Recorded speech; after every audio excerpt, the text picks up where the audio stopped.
views and opinions expressed in this program are those of the participants and do not necessarily reflect the views of BronxNet or the program underwriters.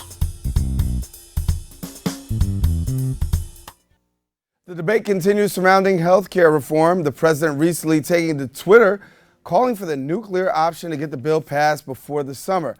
But what does the current repeal and the replace of Obamacare mean for the average Bronxite? Our expert for Affinity Health Plan helps us in studio break this all down. That's coming up on this edition of Perspectives with yours truly, Darren Hyman. What's on your mind? Let 'em know. What's on your mind? What's on your mind? Let 'em know. Anything relevant to life, you bring it to the table. Whether you make a move solo or a movement with a stable. No fables, you speak on your decisions. Cause in the long run, it's your voice, your views, your vision. Keeping it real with many messages for you to know. This ain't radio, but DJ runs the show. Entertainment, he rocks it. Politics, he locks it. The host with the most would handle any topic. Don't forget to share your perspective with shines of light. Cause it might make a difference in someone else's life. Make a difference. What's your perspective? Express what's in your heart and your mind. Share your perspective. What's your perspective? And hello, everyone, and welcome to another edition of Perspectives. I am Darren Hyman. Of course, we thank you for watching. You can join us here every week on Perspectives. And if you don't catch us here via television, you can always catch us online at BronxNet.org. Also, hit us up on our social networking sites, Facebook and Twitter. And there you can find out some more information about our show. Well, coming up on this edition of Perspectives, our guest in studio is the Senior Vice President of Government Affairs at Healthcare Policy at Affinity Health Group. She engages in government affairs activities on the federal, state, and city levels. Her collaboration with members of Congress helps to raise their awareness as well as support for issues that impact both the members, providers, and constituents. She also serves on the board of the New York Covenant Community Development Corporation, and she frequently speaks on Medicaid as well as community outreach at conferences in the healthcare community. She has a journalism degree from my neighborhood college, Syracuse University. Right. And we welcome now Ms. Abenaa Udochi, and we welcome you down to the show. Good to have you. Thanks, Darren. It's really good to be here. Good to have you. Newhouse School?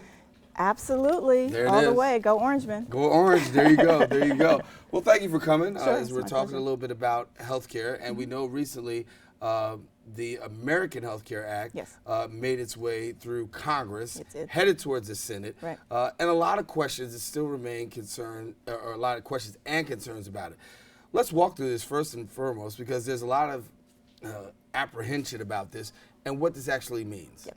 So give us a little bit. Okay. So I think that's a really good question or a good comment, and I have to commend you, Darren, for wanting to bring this issue and this conversation to people of the Bronx and around the country and around the world. So I understand BronxNet has a very large reach. So this is a topic that is on the minds of most Americans if you ask them on the street.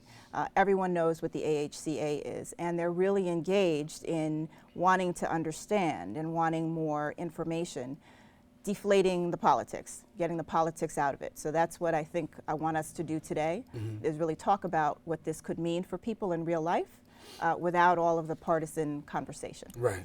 So I do want to let you know, though, that the reason I'm here talking with you is because the company I work for, Affinity Health Plan, is a not-for-profit managed care company. We've been serving New York residents for 30 years. We were founded in the Bronx. We know the Bronx really well. And we were founded by a group of federally qualified health centers.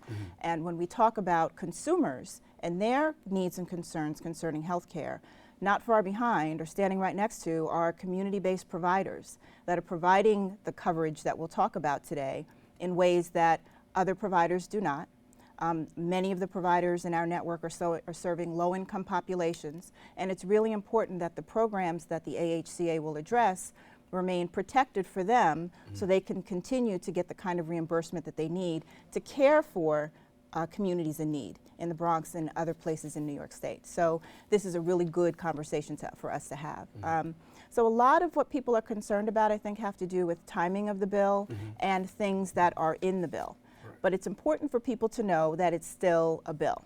I don't know if you used to watch Schoolhouse Rock like I did. Yeah. I'm just a bill. Yes, I'm only a bill, Sitting right? on Capitol Sitting Hill. on Capitol Hill, that's right. So that's what this is. So the American Health Care Act did pass the House of Representatives on May 4th, and now it's with the Senate. And the Senate is writing their own version, and they're doing work on it. I haven't seen anything. No one's seen any of it yet. So what we do want to talk about today is the version that passed the House and the components that are included. And admittedly, a lot of people on the Hill, and I've talked to several congressmen who said they actually did not see it, even on the Republican side, did not see the bill, but yet and still it passes, and it definitely causes great apprehension. Right. So what are the kinds of things that people should understand living in New York about this bill? So it really touches, I would say, 50% of the people who live in the Bronx. And what does that mean? There are 1.4 million people who live in the Bronx. 612,000 of them are on Medicaid managed care, big component of the American Health Care Act. There are 72,000 people who are in a product called the Essential Plan, and we'll talk about what that is. There are 17,000 people in Child Health Plus, which is being addressed by the President's budget, which was released about a week ago. And then the Qualified Health Plan, which is a product that the ACA has established that people can purchase on the marketplace. There are about 7,000 people in the Bronx who are in that product. So all totaled, we've got about 700,000 people in the Bronx who are being impacted by the provisions that are being proposed in the AHCA. So the kinds of things that can happen with Medicaid, should we go there right now? Let's go. Okay, so Medicaid, there are a couple of things that folks who have Medicaid managed care really should understand clearly about this bill. So the bill overall is meant to do a couple of things. It's meant to decrease the federal deficit. It's meant to bring down premiums, the cost of care or the cost of health insurance. And it's meant also to give states more flexibility about the way that they manage health coverage for their citizens. So Medicaid is the biggest part of most budgets, the federal level and at the state level. It certainly is a huge part of the New York State budget. And in New York State, there are 4,385,000 people who are enrolled in the Medicaid program. So those folks really should understand that what this bill is proposing is really a reduction in the federal dollars that will be used to pay for Medicaid in New York and in all states around the country. So it's not so important for people to know the nuts and bolts of how Medicaid is financed, but it is important for people to know that the federal government and New York State, like most states or all states in the country, share the cost of Medicaid. So in New York State, the state pays the Medicaid bill and draws down a 50% share. So the state splits its Medicaid costs with the federal government 50-50 down the line for those who have Medicaid managed care. So what this bill is doing is proposing a reduction in the federal share for Medicaid across the country. So what will that mean for people from a practical perspective is that states will have to make a choice. If the AHCA should pass in its current form, and it won't, but if it should pass in its current form, that means that states will have to make a choice about how Medicaid is financed, meaning they could decide to reduce the eligibility limit for Medicaid, so reduce the number of people who are eligible to access Medicaid managed care, and or reduce the services and benefits that Medicaid includes. So we could either have fewer people covered, or we could have more people, we could have the same number of people covered with fewer benefits, or we could have fewer people covered with fewer benefits. States will have to make that choice for themselves, and that's what the AHCA is calling on states to do, which is not a bad thing. We want states around the country to be able to figure out what the most important needs are for their populations and serve those needs in the best ways possible. Now, people who live in New York State, I think, are in a really fortunate position because New York takes a very liberal stance when it comes to health coverage and believes that everyone in the state should have access to high-quality health coverage. Access to it and affordable access to it, not just access. Let me jump here and ask you, because a lot of people are concerned about pre-existing conditions. That's and right. in its current state, with this bill passing, what does that do for people with pre-existing conditions, which the numbers are hundreds and hundreds of thousands here in the Bronx? And of course, across New York City, we're talking about millions. So you could argue that everyone has a Right. health concern and everyone has a pre-existing condition. You know, no one is 100% healthy, right? Maybe out of the womb, maybe, but no one's 100% healthy. So pre-existing conditions, there's been a lot of debate about whether or not pre-existing conditions are actually covered in the AHCA. And the short answer is yes, pre-existing conditions are covered in the AHCA.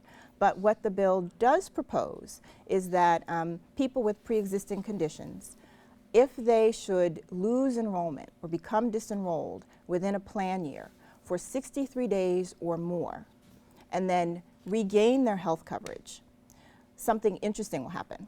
So if you should lose your coverage for that period of time or beyond the 63 days, what will happen is a health plan will now have the right, if they waive into it or ask the federal government for permission to do so, a state could say to its health plans, you now have the ability to say to that individual, we're going to evaluate you based on your health condition and your medical usage.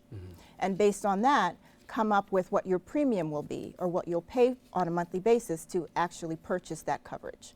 Now, a state has to waive into the right to do that, so not every state will choose to do so if this bill should become law in its current phase.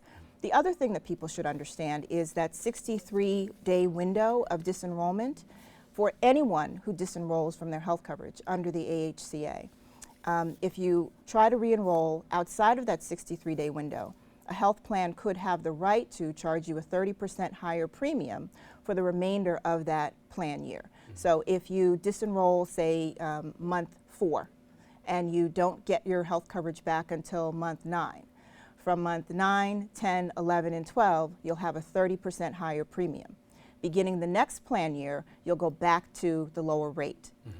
If you have a pre-existing condition, the condition of charging you a higher premium based on your health status and your medical expense, you'll have to, what the plan will tell you is that you'll have to pay that premium for a 12-month period of time until you'll be eligible for a lower rate later.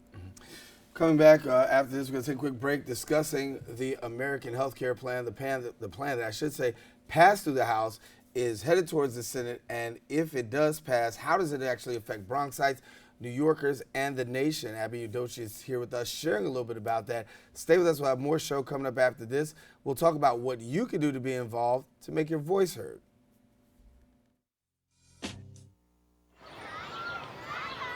Did you know kids who play outdoors have healthier lungs? Totally. I did. Did you know that boys that play with dolls make better husbands? My son has lots of dolls. But did you know terry cloth diapers breathe better? I did. It's totally true. Oh, yeah.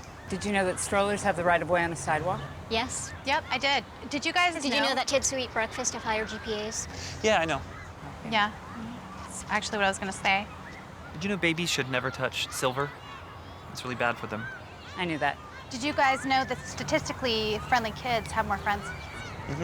Yeah. That's obvious. Did you know most people think they're using the right car seat for their kid, but they're not?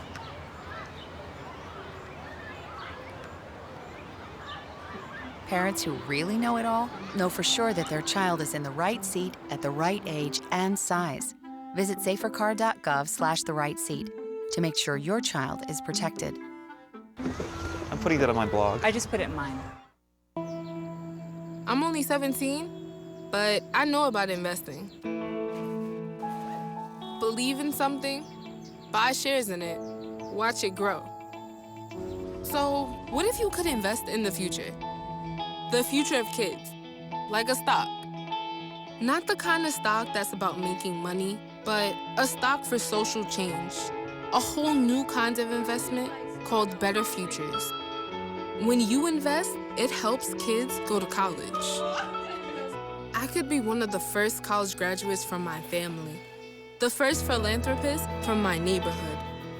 And if I'm the first, then maybe there's a second and a third. Believe in us, invest in us, watch us grow. My name is Sydney, and I'm your dividend.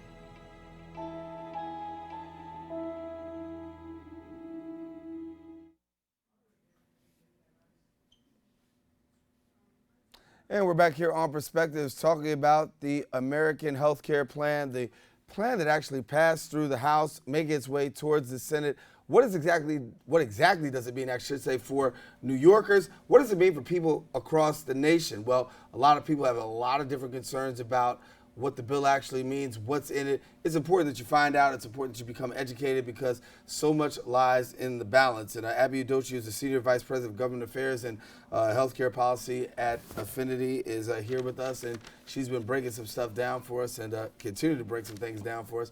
And I want to take a look because we have some numbers, and we talk about New York State. We want to talk about right here in the borough of the Bronx, and take a look at some Bronx enrollment. So take it away as we take a look at these numbers and tell us what we're seeing here. Sure, no problem. So the graph on the right, that's called federal poverty level and income. Right. That really we'll start there. Yeah. That really speaks to income level and how the federal government defines poverty in the United States. So it walks people through some family size examples. These are just examples because family sizes can be much bigger than this. But if you look at family size of 1, that's 100% of the federal poverty level. So a person who is a family size of 1 making about $12,000 a year is at the federal poverty level, 100%. So the programs that we're talking about today are for people who are at the federal poverty level and below, up to really 400% of the federal poverty level. Okay, we're coming back to that graphic again. Let me just see it again so we can take a look again. Sure. Okay, good. So one of the next charts, if we move to the next chart, you'll see, if we can just compare the two for a moment, you'll see that there are 612,000 people in the Bronx who qualify for Medicaid.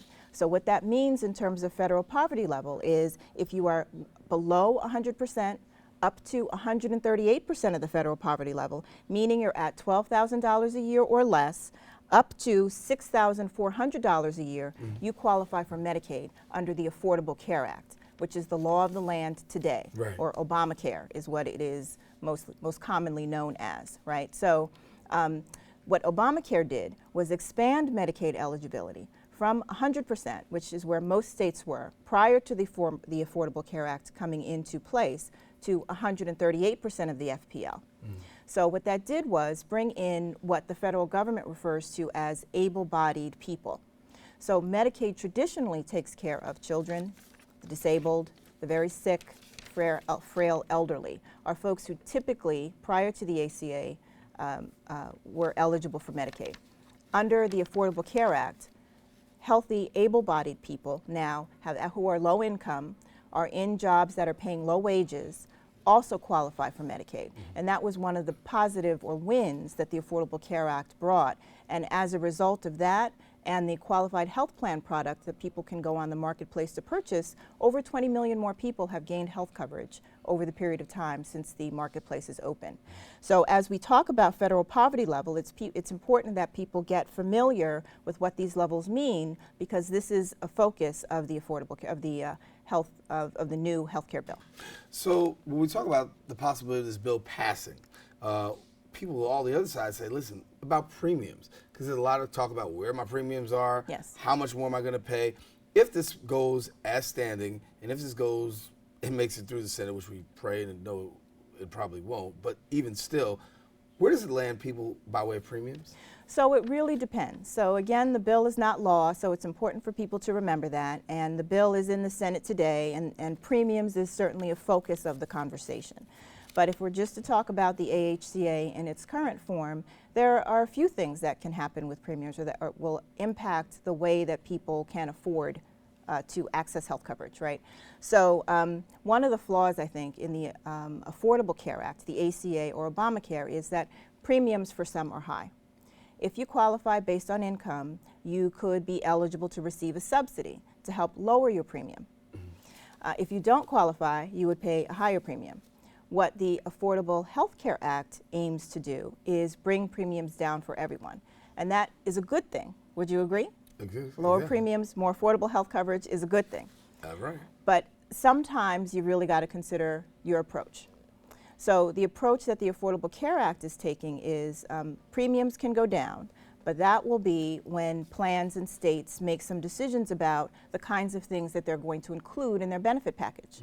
So if we were to talk about something like the essential health benefits, which are in the marketplace products that people are purchasing today, there are 10 health benefits that are included in this essential package. And it's things like lab tests, hospitalizations, maternity care, things like that are in the package of essential health benefits. And they are mandatory for every insurer who is selling coverage on the marketplace to cover. So the purpose of this was to make sure that everyone who goes to the marketplace to buy insurance and is able to get it has a set package of benefits that they can count on. And that enables a health insurer and a state to rate and price that package of premiums or package of benefits that the consumer is receiving. So depending on your level of income, the price that you're paying might be a bit different, but everyone pays for the same thing. What the AHCA is doing is saying to states, you can waive yourself, state and plan, out of the package of benefits, meaning that the health insurer doesn't have to offer now all of the benefits in that package. So fewer benefits and services in the package means less cost to the consumer. So if you are a man who is age 47 and you don't want a plan that offers maternity care, it's possible that you could buy a plan that doesn't offer maternity care. So it might be cheaper for you, but one of the concerns that some have with that theory is the way that plans will be priced might make the plan that does have the maternity care more expensive and unaffordable for people who do need it. So thinking through those options, if and when those options are put in front of us, are going to be really important for consumers to know, understand, and really talk about clearly. Consumers are digesting a lot of information in this and just in the fact of knowing what's coming down the pike. So for people, there's this push to get people more involved, more engaged, to make their voice heard, because if this plan goes forward, a lot of people will be adversely affected. Talk about the push to really get people informed and also engaged. So Darren, I really recommend a 3-point strategy. Get educated, evaluate, and get engaged. So get educated about what this bill is. There will be another version that comes out of the Senate. Now, it could, if people are going to follow the president's tweet, he's pushing for summertime. There are others that are saying it's going to take a bit longer. The Senate really wants to be contemplative and thoughtful about the next bill that gets presented. And there are all kinds of things that need to happen before a bill actually becomes law. So the Senate will present their own version of the bill. They will have to pass it. It will then go back to the House. The House will either pass the Senate's version of the bill, or a joint committee made up of the Senate and the House of Representatives could be brought together to evaluate the original bill and the Senate bill. And then after that, they could make decisions about what's in and what's out of a final bill. Then both houses will have to vote again. And then if it passes, it then goes to the president's desk for signature. So in the meantime, I say a lot that time is our friend in this regard. If people are really interested in making their voices heard, interested in being educated, interested in doing the appropriate evaluation, and interested in getting engaged, they can call their elected officials. So all they simply have to do is go to the New York State Board of Elections website, election.ny.gov, and there's a button on the home page that you can press, put in your zip code, out will pop all of your elected officials, more than you probably want to know. And you can call them, email them, write them a letter, and let them know how you think the bill is going to impact yourself and your family. That's an important aspect, an important right that citizens have, and we should start exercising it. You've lobbied a lot in terms of getting people engaged and informed, and even speaking to elected officials. How important or how powerful for somebody that's out there watching is the lobbying of a regular person just making that call or sending that letter? Because some people say, oh, that doesn't really make a difference. Yeah. It doesn't matter. Yeah. But you say what? So I'll speak as a regular person for a moment. As a regular person and watching the healthcare debate over the last several months and watching the really great engagement by all kinds of people, people of color, young people, men and women, people of all races and ethnicities have been engaged in this debate by going to town hall meetings that their members of Congress are holding and going to rallies. Whether they're on the side of support of the AHCA or they want to oppose some aspects of the AHCA, letting those voices ring out really loudly has absolutely had an impact on the way that Congress is thinking about and evaluating what this bill would look like at the end of the day. So I really encourage people to follow those 3 E's. Get educated, evaluate, and get engaged. Take a quick break, come back with more with Abenaa Udochi. When we return, we'll get some final thoughts and comments from her, and we'll be right back right after this.